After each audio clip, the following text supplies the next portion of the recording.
छान बघा कसा छान त्याचा कुरकुरीत असा आवाज येतो छान।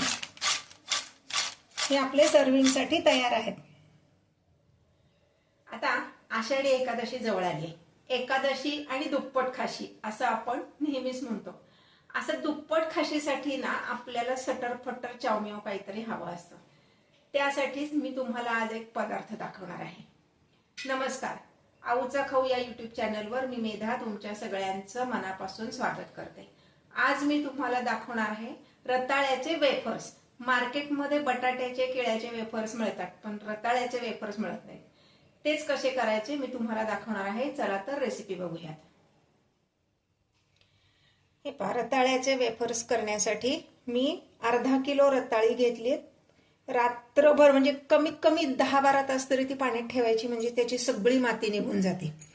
मुद्दाम अशी मोठी मोठी रताळी घेतली आहेत। एरवी आपण मोठी रताळी घेत नाहीत, पण वेफर्सला मोठीच रताळी घ्यायची, म्हणजे वेफर्स छान तयार होतात। छोट्या रताळ्याचे वेफर्स अगदी बारीक बारीक होतात आणि त्याचा लवकर भुगा होतो, म्हणून मोठी रताळी घेतलीत। पाण्यात धुतल्यानंतर कोरडी पुसून घ्यायचेत आणि आता ह्याची मी साल काढून घेणार आहे।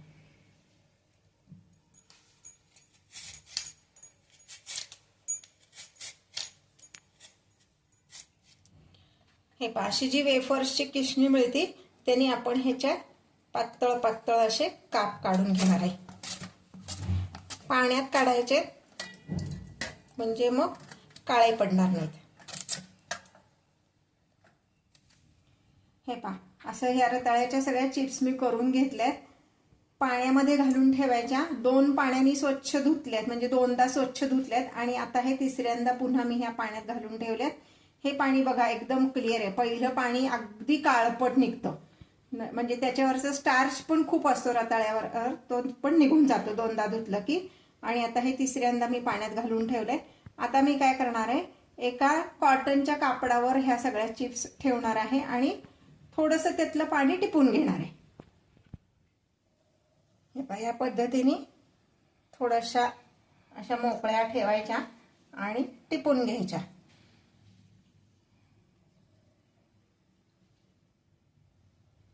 हे पहा, अशा ठेवल्यात आणि ह्याच नॅपकिननी असं घालून व्यवस्थित टिपून घ्यायचं, म्हणजे त्यातलं जे जास्तीचं पाणी आहे ते सगळं ह्या कॉटन मध्ये टिपलं जातं आणि आपण जेव्हा तेलात ह्या चिप्स टाकतो तेव्हा आपल्या अंगावर तेल उडणार नाही। हे पाशा ह्या कोरड्या झाल्यात। आता मी ह्या तळायला घेते। जेव्हा मी रताळ्याच्या चिप्स करायला घेतल्या किसणीवर किसायला, तेव्हाच मी एकीकडे तेल तापत ठेवलं होतं। आता हे तेल तापलेलं आहे। यामध्ये 1 चिंचेचं बुटूक आपण टाकणार आहोत। त्याच्यामुळं काय होतं की तेलावर फेस येत नाही आणि आपण जेव्हा पदार्थ तळतो तो पदार्थ पण तेलकट होत नाही आणि तेल तापले का ते पण आपल्याला कळतं। तर हे तेल व्यवस्थित तापलेलं आहे। गॅस अजिबात मोठा करायचा नाहीये, बारीक गॅसवरच हे आपल्याला तळायचंय।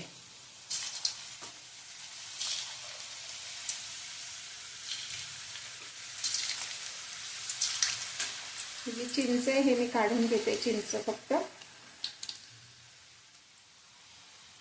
अगदी मंद गॅसवर हे आपण तळून घेणार आहोत। एक लाट तळायला साधारण 3 ते 4 मिनिट लागतात।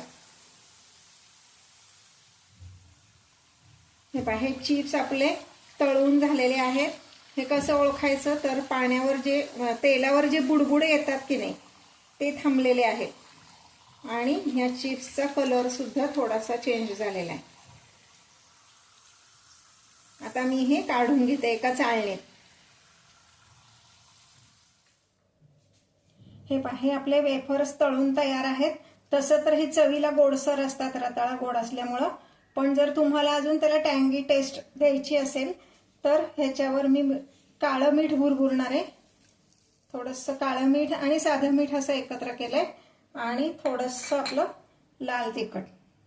हे ऑप्शनल आहे, तुम्हाला आवडत असेल तसं तुम्ही घालू शकता।